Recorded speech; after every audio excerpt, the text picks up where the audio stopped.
I was told I was a bad kid. I was told I was evil. I was told I deserved to get hurt. I believed I deserved to get hurt because I saw my sisters being treated better than me, and that plays a big part on your psyche. I don't know if either of you can relate Yeah. to that. Uh, in some ways, yes. In other ways, no. I am my biological father's only child.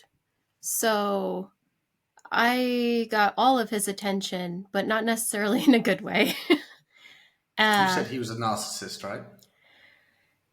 yeah, I don't know. He's a hard one to figure out. It's hard to go back and try to diagnose him, but I don't know. There were times where it seemed like he lacked in confidence, but there were times where he was extremely confident.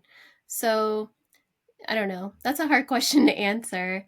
I think a lot of other people would go ahead and say yes, he was a narcissist. So we can just go ahead and go with that. He was really good at making sure that no one really got to know the real him.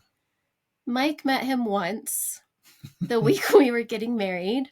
So he didn't get to be around him much to sort that out, but you spent like 2 hours around him or something like that. Ooh, no, we didn't. We spent maybe 30 minutes total 30 minutes? in his Okay. house, and I don't know. It's felt like a long time to me. And he sized me up, and I'm just kind of just being, the nice guy that I am, trying to be charming or whatever, and then she boldly does something that I don't think she ever did, which was ask him a favor, and straight up said to him, I think it's important to point out that at this point, her parents had been divorced for a good few years.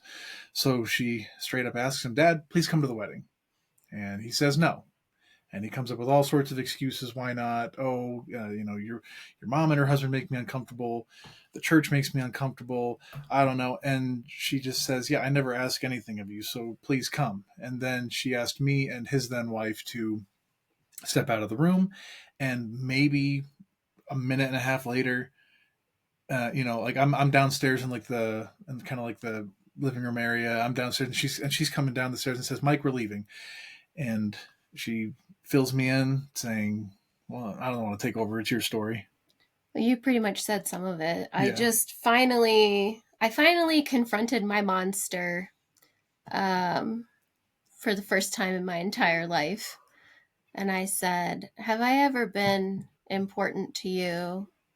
Because this is important to me. It's important that you're there to support me in this.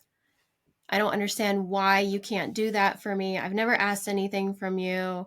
And I think he might have brought up that I asked him to help pay for like a band choir trip thing where we were going to competition. And I said, well, that's different because that's money.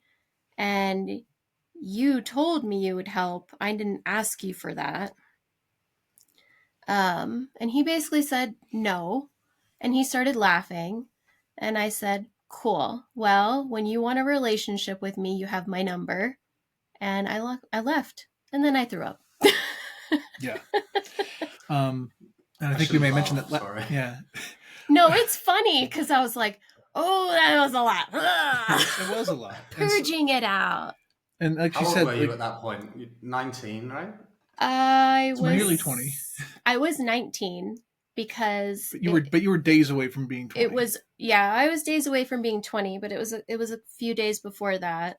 And the reason we know this is because as we mentioned, so last week was the 16th anniversary of our being married together.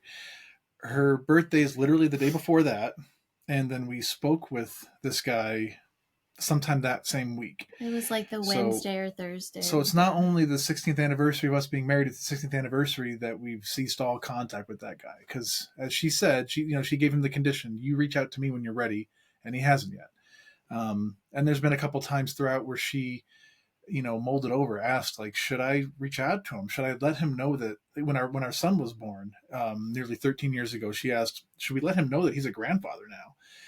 And I said, look, you do what you want. Like, I'm not going to tell you what you're supposed to do with your dad. But what I'm going to say is this. I think that if you reach out to him, even just to tell him, hey, by the way, you're a grandfather now, you got a grandson, his first response is probably going to be, I knew you'd be the one to crack. So I mean, that's not. Probably. it's a power game, isn't it? And what's Yeah. interesting is that I think a lot of people go through that in when you go no contact with a family member. It's already very alien generically, and most people are quite close with their family unless Yeah. you're like us, where you have that distance. And I think there are a lot of people who debate whether they should go back. Should they do something? Is it my fault? You start to doubt yourself. Did I get it wrong? I mean, I now haven't spoken to my mum for coming up on 3 years, and it'll be the second stretch of about 3 years where I haven't spoken to her. And this time, well, I've got to the point where my mum is not a good influence on my life, and I don't wish anything bad on her. She had too many chances. She failed me too many times, abused me too many times, didn't take care of me like your father. So I understand, and I'm sure a lot of people watching probably understand. I'm really sorry that you understand it like I do, I guess, Brittany. Yeah. Well, it's just life. It's just a part of life. So you kind of just learn that was a part of your journey. So that's how I see it. I don't see it as I had it better or worse or woe is me or any of that. It's just a part of my journey. This is just how my life turned out to be, and I've had better things come along because of the path I was on. I mean, I met Mike because, well, in part because I wanted to spite him, because I was like, all right, where do I want to go to college? And I wanted to go out west. I wanted to try my hand at it, move away to the other side of the United States. And I didn't ask for any help with money or anything. I applied for scholarships. Oh, well, you'll never make it. You'll come back home. You'll fail. That's all I heard from him. You can't do it. And I was like, I've been hearing that my whole life from you, that I'm worthless, that you wished I was never born, I'd be better off dead, that there was nothing good about me. And I was like, you know what? I'm going to do it. And I'm going to prove you wrong. And I'm going to graduate. And I'm going to do it early.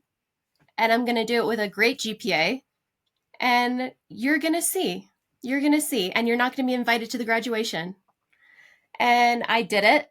I met Mike there. I finished in 3 years by doing like 20 credit loads, in a bunch of semesters.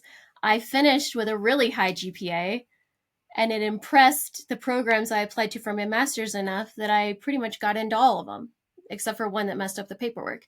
So, oh yeah, that did happen. I forgot. So he doesn't know it, but because of his hatred, I made it further in life. Didn't that one school reach out like a year later saying like, hey, like, sorry, did you want to reapply or something? Like, we're interested. I'm like, no, I'm done. Like, we already moved out of the state. I'm done. So sorry. I met him, and I have my adoptive dad now, who's far and away better than him in every way. Mm-hmm. Is that Mike's dad or your mum's new partner? No, so my mom and my bio dad both remarried. So I have a stepmom, and then I had a stepdad, but then he, years after marrying my mom, said, I've been thinking long and hard about this. I realize you're an adult, but what would you think about me adopting you and having my name on your birth certificate? Yeah. And he was really nervous about it because he looks intimidating, but he's like a teddy bear. He's the sweetest guy ever. And he was actually abused in his previous marriage. So it was like him and my mom matched up great. But I just sat there staring at him, and I was like, huh? And he's like, yeah, what would you think about it if I adopted you? And this is the process. And I was like, well, yeah, how is this even a question? Let's do it.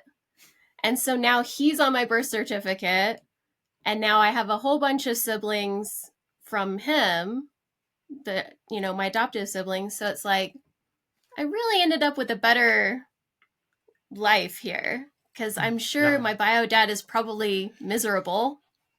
Yeah, it's a real stark contrast going from a guy who used to become like violently rage-filled and acting out just because of someone leaving some breadcrumbs on the countertop, compared to her dad now, he's the kind of guy that, like, I swear, I think he intentionally goes in, like, when he goes shopping at the grocery store, I think he intentionally goes to the line that has the grumpiest looking cashier to see if he can cheer them up, and he's usually successful. He usually has them laughing and smiling by the end. It's crazy. Yeah. He missed his calling. I think instead of being an engineer, he could have been a therapist too. Mm-hmm. He has no great dude. Oh, he's awesome. Mm-hmm. No training, and he'll like talk to me, and I'm like, why aren't you a therapist? And he'll just start giggling. It's funny. Yeah,